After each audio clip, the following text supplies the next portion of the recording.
नमस्कार, न्याय टीवी में आप सभी दर्शकों का स्वागत है। कोर्ट राउंडअप की खबरें अब विस्तार से।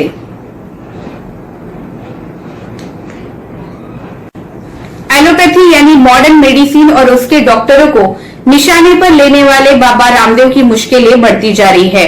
मुजफ्फरपुर की एक अदालत में बाबा रामदेव पर देशद्रोह का मुकदमा दर्ज करने के लिए याचिका दायर की गई है।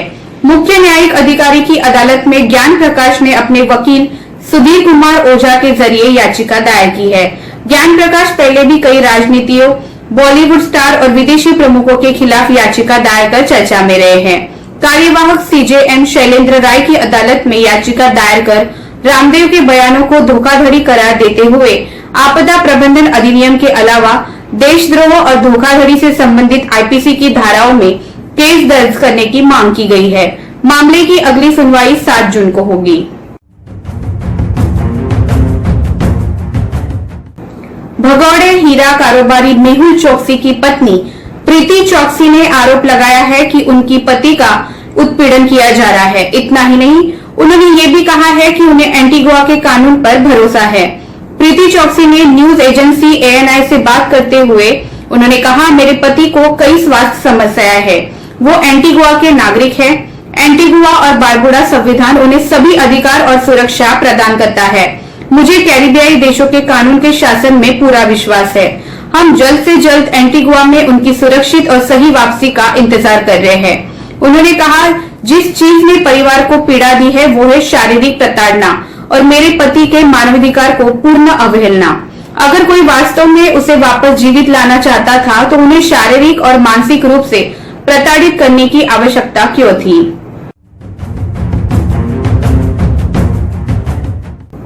फाइजी टेस्टिंग के खिलाफ हाईकोर्ट पहुंची अभिनेत्री एवं पर्यावरणविद जूही चावला से अदालत ने सीधे याचिका दायर करने को लेकर सवाल खड़े किए। हाईकोर्ट ने कहा कि तकनीक से संबंधित अपनी चिंताओं के संबंध में पहले सरकार को आवेदन करना चाहिए था। फिलहाल कोर्ट ने याचिका पर अपना फैसला सुरक्षित कर लिया है।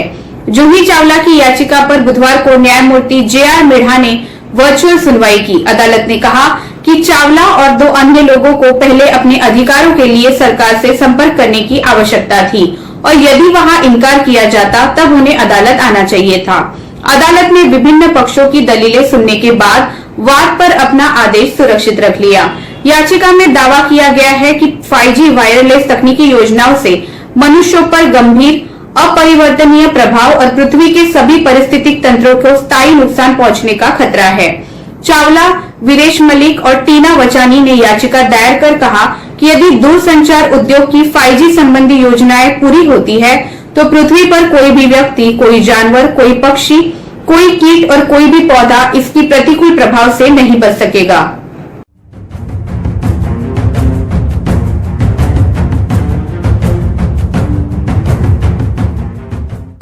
कोरोना महामारी के दौरान सेंट्रल विस्टा परियोजना पर सभी निर्माण गतिविधियों को रोकने की मांग वाली याचिका को खारिज करने के दिल्ली उच्च न्यायालय के 31 मई के आदेश को चुनौती देते हुए बुधवार को उच्चतम न्यायालय में याचिका दाखिल की गई थी। इस परियोजना के तहत राजपथ और इंडिया गेट से राष्ट्रपति भवन तक निर्माण कार्य होने हैं। इस परियोजना में एक नए संसद भवन का निर्माण तथा एक नए आवासीय परिसर का निर्माण शामिल है। इसमें एक केंद्रीय सचिवालय भी होगा जिसमें विभिन्न मंत्रालयों के कार्यालय होंगे।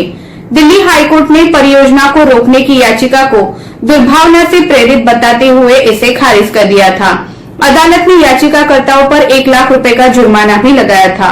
वकील प्रदीप कुमार यादव ने दिल्ली हाईकोर्ट के फैसले को चुनौती देते हुए बुधवार को शीर्ष अदालत में याचिका दाखिल की। दिल्ली हाईकोर्ट ने सोमवार को बिना किसी आईडी के घरों में काम करने वाले सभी कर्मचारियों, महिलाओं सहित के लिए मुफ्त राशन और 10,000 रुपए की अनुग्रह राशि की मांग वाली याचिका पर राज्य सरकार से जवाब मांगा। न्यायमूर्ति रेखापल्ली की एकल पीठ ने दिल्ली में घरेलू सहायिका के रूप में काम करने वाली 5 महिलाओं द्वारा दायर याचिका में नोटिस जारी किया। इस याचिका में शहर के विभिन्न हिस्सों में घरेलू सहायक के रूप में काम करने वाले 471 लोगों के हित में प्रतिवादी अधिकारियों से निर्देश मांगे गए हैं। सुप्रीम कोर्ट के पूर्व न्यायाधीश न्यायमूर्ति अरुण कुमार मिश्रा ने बुधवार को राष्ट्रीय मानवाधिकार आयोग NHRC के अध्यक्ष के रूप में पदभार संभाला। जस्टिस मिश्रा पिछले साल सितंबर में सुप्रीम कोर्ट से सेवानिवृत्त हुए थे। इससे पहले द हिंदू की एक रिपोर्ट में सरकारी सूत्रों का हवाला देते हुए बताया गया था कि जम्मू और कश्मीर हाईकोर्ट के पूर्व मुख्य न्यायाधीश महेश मित्तल कुमार और इंटेलिजेंस ब्यूरो के पूर्व निदेशक राजीव जैन की भी NHRC के सदस्य के तौर पर उच्चाधिकार प्राप्त पैनल द्वारा सिफारिश की गई थी।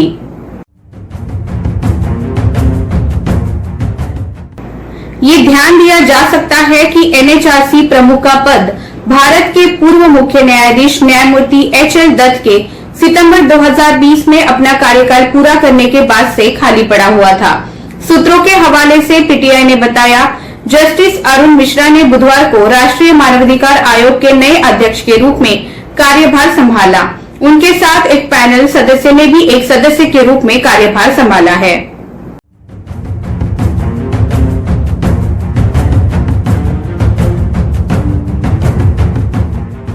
राष्ट्रीय बाल अधिकार संरक्षण आयोग NCPCR ने सुप्रीम कोर्ट में बताया कि कोविड-19 महामारी ने 1742 बच्चों को अनाथ कर दिया है।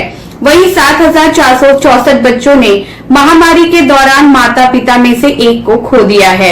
NCPCR ने कोर्ट में बताया कि कोविड-19 के कारण देखभाल और सुरक्षा की जरूरत वाले बच्चों की संख्या 9346 है। इनमें 140 परित्यक्त बच्चे भी शामिल हैं। मौजूदा आंकड़े 29 मई तक NCPCR के ऑनलाइन पोर्टल पर उपलब्ध आंकड़ों के अनुसार है।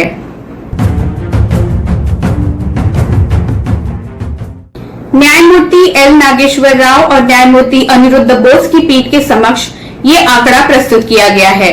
पीठ महामारी के दौरान बच्चों की सुरक्षा के मुद्दे पर एक स्वतः संज्ञान मामले पर विचार कर रही है।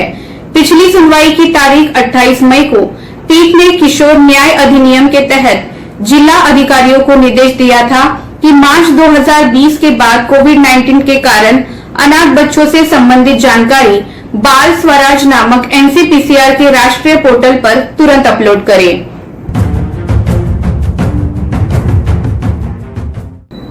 कोविड मामले में आई अनिश्चित बढ़ोतरी और इस महामारी के संबंध में प्राप्त विभिन्न प्रतिक्रियाओं को देखते हुए केंद्र सरकार ने निर्णय लिया है कि केंद्रीय माध्यमिक शिक्षा बोर्ड CBSE की 12वीं कक्षा की बोर्ड परीक्षाएं इस वर्ष आयोजित नहीं की जाएंगी।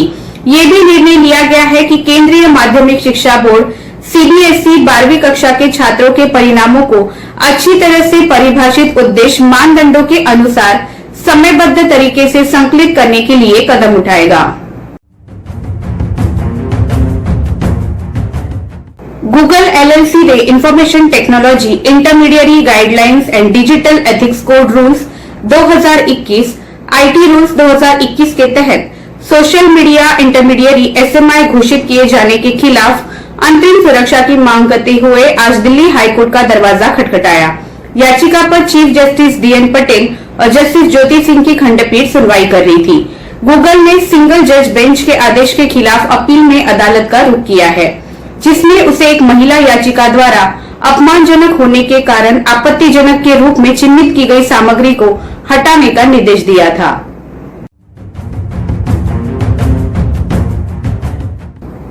सुप्रीम कोर्ट के समक्ष कोविड-19 स्वतः संज्ञान मामले में एक हस्तक्षेप आवेदन दायर किया गया, जिसमें महामारी के दौरान पत्रकारों और मीडिया कर्मियों की स्थिति पर प्रकाश डाला गया है और पत्रकारों और उनके परिवारों को उचित और पर्याप्त कोविड-19 उपचार सुनिश्चित करने के निर्देश देने की मांग की गई है। डॉक्टर कोटा नीलिमा की ओर से एडवोकेट लुबना नाज द्वारा याचिका दायर की गई और सीनियर एडवोकेट सलमान खुर्शीद द्वारा निपटाया गया। Doctor Kota Neelima institute of perception studies और इसकी मीडिया पहल रेड द डिबेट की निदेशक है। आवेदन में कहा गया है कि जो डेटा एकत्र किया गया है उसके मुताबिक अप्रैल 2020 से अब तक 346 पत्रकारों की मौत हुई है। इसके अलावा उन पत्रकारों के लिए चिकित्सा सुविधाओं और संस्थागत समर्थन की कमी है जो महामारी के दौरान बिना किसी मान्यता के काम कर रहे हैं।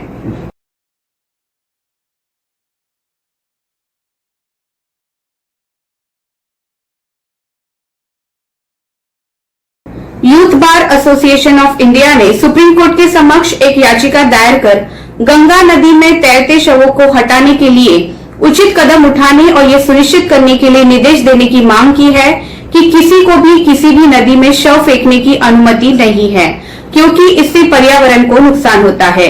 न्यायमूर्ति डीवाई चंद्रचूड़ की अध्यक्षता वाली पीठ की मंगलवार को उत्तर प्रदेश के बलरामपुर में हुई घटना से संबंधित टिप्पणी के बाद याचिका दायर की गई, जिसमें नदी में तैरते शवों पर कोविड-19 स्वतः संज्ञान मामले के दौरान 2 व्यक्तियों द्वारा एक शव को नदी में फेंक दिया गया था।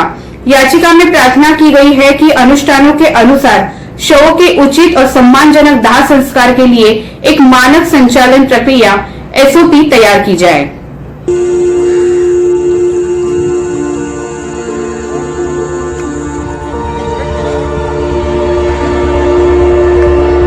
केंद्र सरकार की कोविड वैक्सीनेशन पॉलिसी पर कई सवाल उठाते हुए और पॉलिसी के कुछ पहलुओं को प्रथम दृष्टया मनमाना और तर्कहीन मानते हुए सुप्रीम कोर्ट ने यह स्पष्ट करने का प्रयास किया है कि वो शक्तियों के पृथक्करण के सिद्धांत का उल्लंघन नहीं कर रहा है और वो केवल संविधान द्वारा परिकल्पित भूमिका निभा रहा है।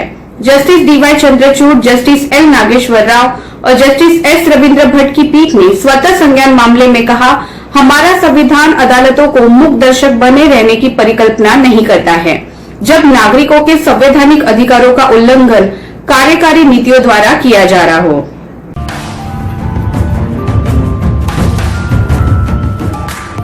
फिलहाल बस इतना ही। अन्य खबरों के लिए जुड़े रहिए न्याय टीवी के साथ। नमस्कार।